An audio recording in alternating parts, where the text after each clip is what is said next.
Bonjour, Citoyen TV, la chaîne de l'Afrique digne et de sa diaspora, vous présente les brèves. Numéro spécial France après le score historique du Front National aux élections régionales, avec 6 régions où le FN est arrivé en tête. Tout de suite, le point de presse de Marine Le Pen. C'est que le Front National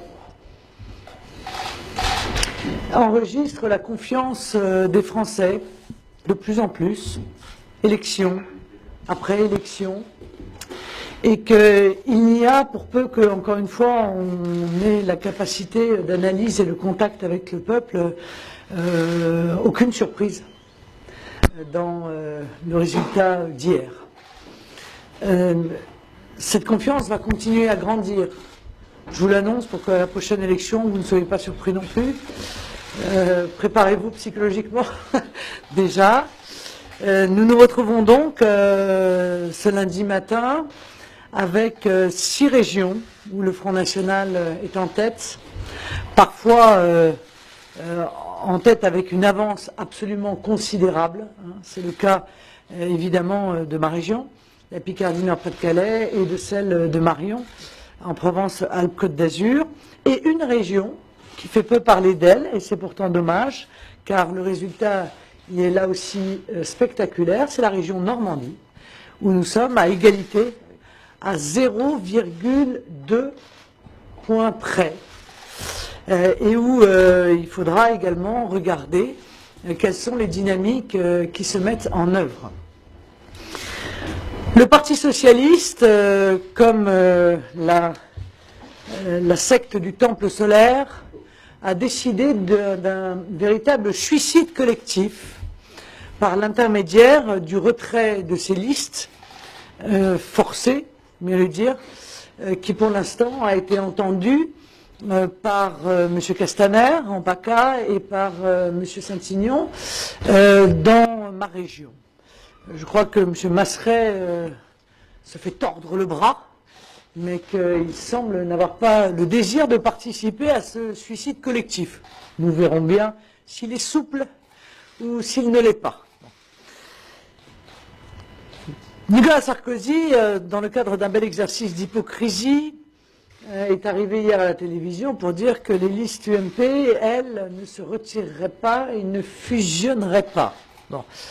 En revanche, l'UMP accepte avec grand plaisir et pour cause le retrait des socialistes à leur bénéfice. Nous sommes en réalité véritablement face à un des différents visages du système UMPS que nous dénonçons depuis de très nombreuses années. Certains vont plus loin. M. Valls, qui se présente comme le chef de file de l'UMPS, M.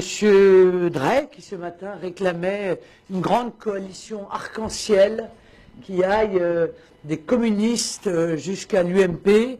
Tout cela ne fait que conforter, que confirmer l'analyse que nous faisons, encore une fois, depuis bien longtemps. Donc même en ce domaine, nous avons toujours le bon constat.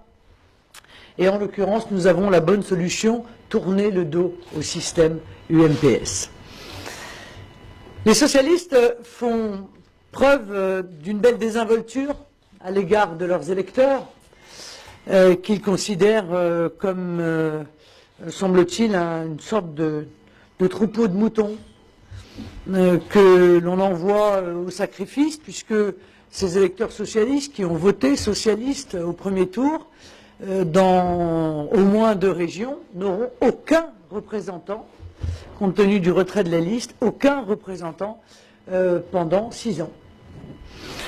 C'est leur choix. Je crois qu'ils auront de longues années pour regretter ce choix. Car ce retrait peut être le début de la disparition pure et simple du Parti socialiste. Tiens, au passage, petit clin d'œil à l'UMP qui n'a eu de cesse pendant des mois de dire voter Front National, c'est voter socialiste. Ben non, voter Front National, c'est faire disparaître le Parti socialiste. Vous voyez.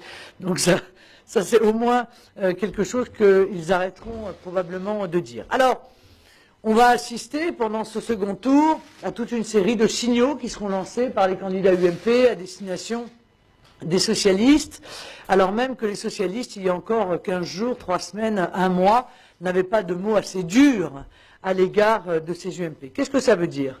Ça veut dire que tout est bon pour se maintenir en place. Toutes les compromissions sont bonnes pour se maintenir en place, toutes les connivences sont bonnes pour surtout pouvoir conserver le pouvoir à tout prix. En fait, le masque tombe. Il ne s'agit pas pour le système de défendre les électeurs, les habitants, mais encore une fois, de se maintenir et de conserver par une forme de, braquage républicain, pour répondre au barrage républicain, par une forme de braquage républicain, les mandats et évidemment tout ce qui en découle. Les électeurs sont libres, n'en déplaise aux appareils politiques. Les électeurs n'aiment pas beaucoup les manœuvres d'appareils. Ils se détermineront donc, je crois, en toute liberté lors de ce second tour. Moi, j'en appelle aujourd'hui aux patriotes, parce que je crois, comme je l'ai dit hier, que le peuple français est la seule chance de la France. J'en appelle aussi aux abstentionnistes, car je sais que beaucoup, compte tenu de la situation, auront probablement envie de participer à ce second tour. Et je l'espère, un grand nombre souhaiteront participer à l'alternance que nous proposons dans la région. Nous représentons dans cette élection, ce lendemain du premier tour, un véritable souffle de liberté, d'indépendance, de droiture, de conviction que nous ne monnayons pas à la différence de nos adversaires. Nous allons donc continuer lors de ce second tour à convaincre, à défendre le patriotisme économique, la lutte contre la concurrence des travailleurs détachés, la défense du pouvoir d'achat, la défense de notre identité régionale et nationale, le combat contre le fondamentalisme islamiste, la laïcité, la vraie fraternité, celle qui ne laisse pas sur le bord du chemin les plus modestes d'entre nous, l'arrêt de cette immigration insensée qui, évidemment, aura des conséquences sur les politiques régionales. J'ai bien entendu certains essayer de faire croire aux électeurs que la submersion migratoire que nous vivons, et qui va s'accélérer, qui va même, selon les dires de la Commission européenne, tripler l'année prochaine, n'aurait aucun rapport avec la région. Ceci est faux. Ceci est un mensonge. Et je vous en donne une démonstration. Le Conseil régional de Picardie a voté 88 000 € de subventions à destination de 3 municipalités pour l'installation de migrants et 100 000 € de subventions à destination de l'AFPA dans le cadre des évaluations de précompétences professionnelles pour les migrants.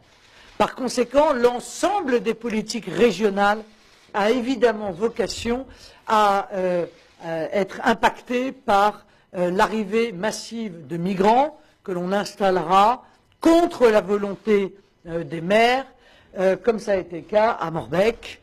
Vous me direz, ils ne sont pas restés longtemps, ils sont restés 48 heures, au bout de 48 heures, ils sont repartis à Calais. Mais cette situation va devenir quotidienne dans les mois qui viennent, et je pense qu'il faut évidemment un exécutif régional qui s'oppose à cette politique de la manière la plus ferme qui soit. Alors, maintenant, le choix est clair.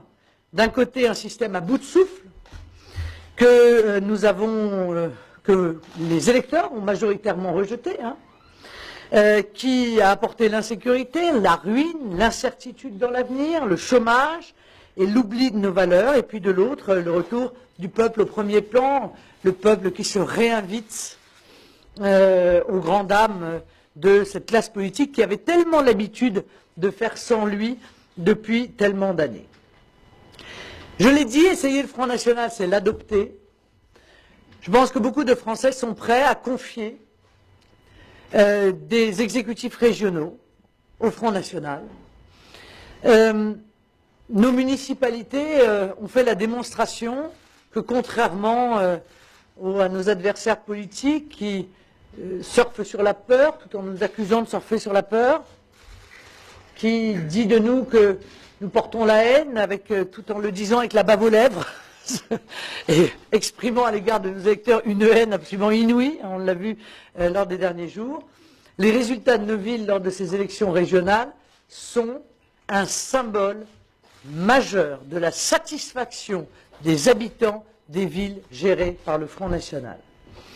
60% à Hénin-Beaumont, 60% à Beaucaire, 50% à Fréjus. En réalité, dans l'immense majorité des villes détenues par le Front National, nous faisons plus de 50% dès le premier tour. Ça, c'est le meilleur sondage possible sur l'adoption par la population de la gestion Front National. Eh bien, ce que nous souhaitons, c'est faire la même démonstration au niveau des régions.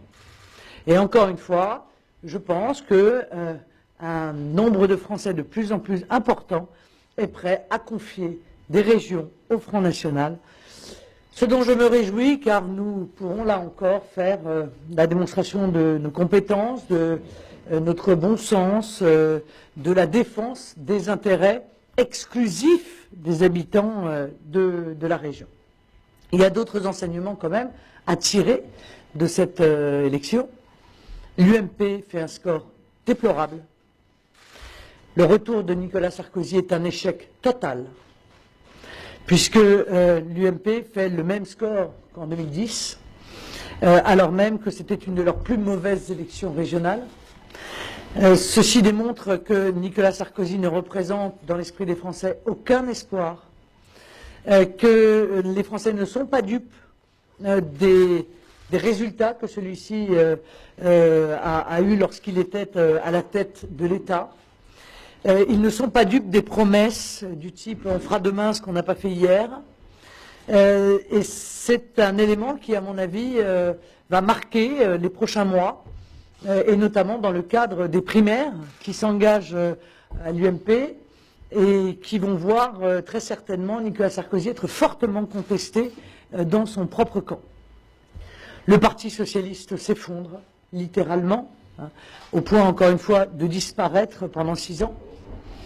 Je crois que la stratégie catastrophiste mise en œuvre par Manuel Valls a tué les alliés du Parti socialiste.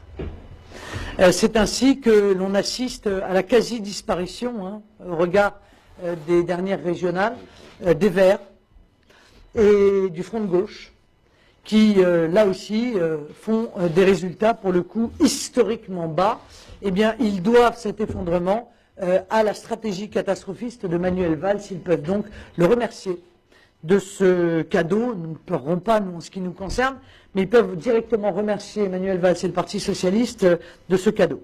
Vous me direz, c'est pas mieux à droite, puisque l'UDI et le MoDem disparaissent aussi de fait, puisqu'aujourd'hui, cette coalition républicain, UDI et MoDem est considérée comme un bloc qui ne peut plus se diviser. Donc c'est une sorte de fusion, une fusion-acquisition que les républicains ont effectuée sur l'UDI et le MoDem, qui n'apparaissent plus du tout aujourd'hui comme des mouvements politiques indépendants, mais exclusivement comme des succursales de l'ancienne UMP. Voilà un petit peu l'analyse en ce lundi matin, dans l'attente peut-être de nouveaux éléments, de nouveaux événements.